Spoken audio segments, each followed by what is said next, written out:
Hypixel, the most played, the most iconic, and one of the most influential Minecraft servers to ever grace Minecraft itself.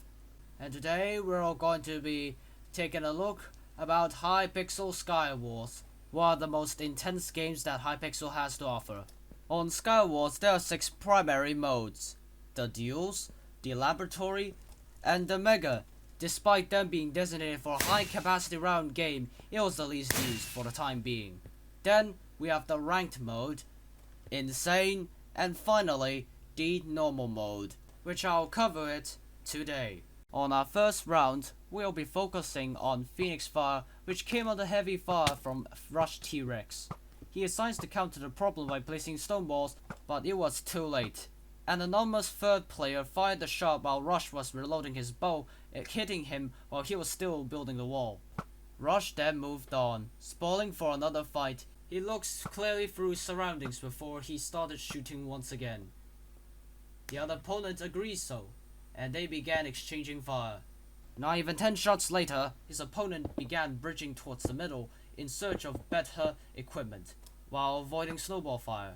The person who throws snowballs at his opponent was soon being harassed with arrows by Rush.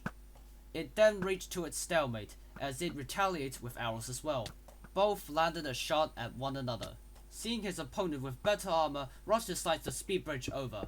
The opponent takes the opportunity to shoot him, but he tripped and fell over to the void, accepting his defeat. The opponent, Will refer to that guy as Chew, like anybody else, started heading towards the middle in search of better equipment. And now one of the two centers, Haddock, had been roaming left and right to wait for the chest to finish cooldown, came under arrow fire by Chew. Haddock then got hasty. In order to secure his chests, he picked up Chew's fallen arrows and returned fire, who then find weaker opponents to fight. But apparently, there are none. She then devises a strategy. She taunted. This was somewhat successful as it delayed Haddock's response to dealing with another opponent. Even with all of his armor pieces were diamond, he lacked experience and was soon killed. Sensing opportunity, Chew tries to take on Crest, but she had underestimated. Crest then recovers and asserts dominance, or for a lack of a better word, putting on full diamond armor.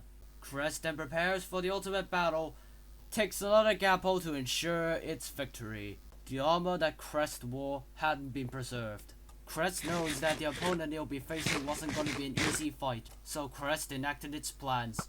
First, to harass its opponent to keep him at bay. Then, when the chests are refilled, Crest took the opportunity to loot anything possible to ensure its victory.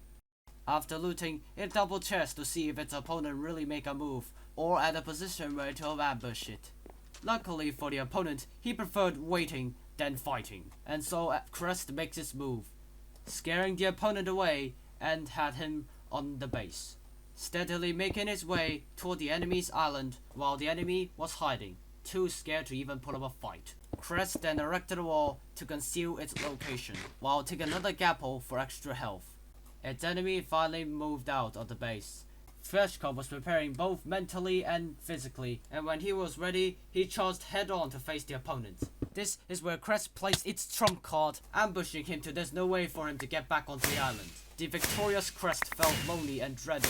With no purpose at all, it jumped onto the void, hoping that one day, their fall would end.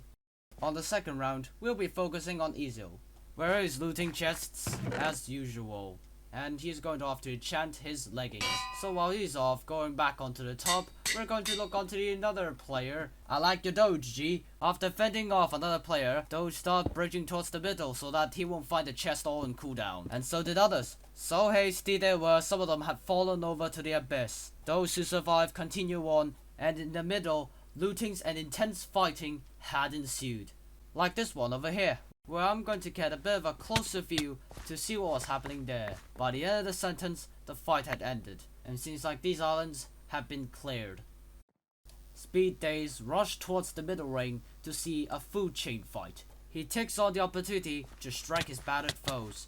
One killed, while the other was knocked to the void whilst battling another. Like the previous battle, he's going to show dominance by putting on diamond armor. Spoiling for a fight, he charges towards the last remaining player, in hopes of killing him so that the game can end. Striving for the surprise attack victory, he towers over. The remaining player Titano throws snowballs, but Speed Daze was quick to react, placing walls so that he won't be knocked over to the void. Not wanting to waste all of his potentials, Titano throws snowballs yet again, to no avail. Knowing that his end is near, he decides to deal with him in his own game, towering, and in exchange, Speed Daze throws an egg, which succeeded. Titano then retaliated by throwing snowballs at him. Some of them had succeeded at hitting Gaze. Still, it had no effect on the Juggernaut, and he was inching steadily closer towards Titano. Fortunate enough, there's enough distance for him and Speed Gaze for him to make a breakout without him being ambushed. A chase ensued, as they run around and around in the middle ring. Titano hopes that during this chase, Speed Daze would accidentally lose his grip and fall to the infinite void, and he would do anything in his power for that to succeed.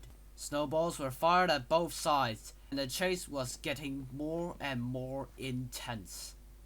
It was getting nowhere, with neither side getting the upper hand in this situation. But what was known is that one miscalculation can be fatal. Titano was unable to make it across the small gap, and so the fates were decided. Titano couldn't do anything in his power but watch himself fall to the everlasting abyss, and the water just prolongs when will he fall. Speed Gaze wins this round, and he disappears shortly after, and he was nowhere to be seen. Thanks for watching, please subscribe and share, and I hope you enjoyed the video.